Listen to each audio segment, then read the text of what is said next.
Question numéro 52, la dernière, mais non la moindre. Quelle espérance la vie éternelle tient-elle en réserve pour nous? C'est merveilleux. Elle nous rappelle que ce présent monde déchu n'est pas la fin de l'histoire. Bientôt, nous vivrons avec Dieu et nous nous réjouirons en lui pour toujours dans la nouvelle cité, dans le nouveau ciel et sur la nouvelle terre où nous serons totalement et pour toujours libérés de tout péché. Nous aurons des corps ressuscités et renouvelés. Nous habiterons au milieu d'une création renouvelée et restaurée.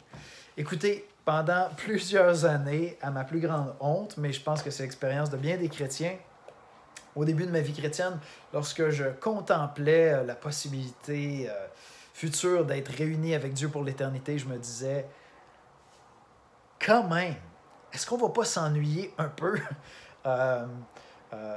sur des nuages, à flotter peut-être avec une harpe dans la main, à chanter les cantiques pour l'éternité? C'est tellement pathétique et réducteur comme perspective de l'éternité. Prenez les plus grands délices, les plus grands plaisirs que vous pouvez expérimenter sur la terre. Enlevez de cela la corruption du péché, la déception d'un plaisir qui, en fin de compte, était malsain.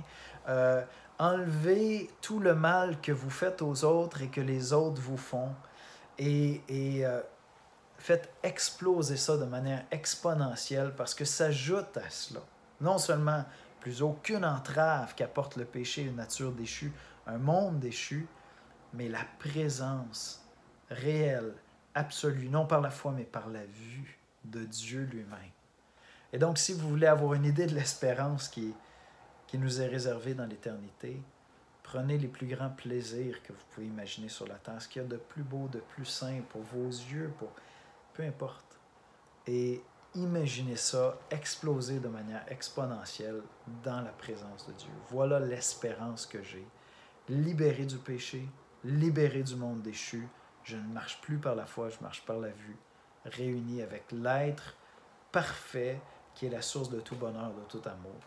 J'ai absolument hâte de voir ce qui nous est réservé. C'est impossible pour nous de le concevoir, ça dépasse tout ce qu'on pourrait imaginer.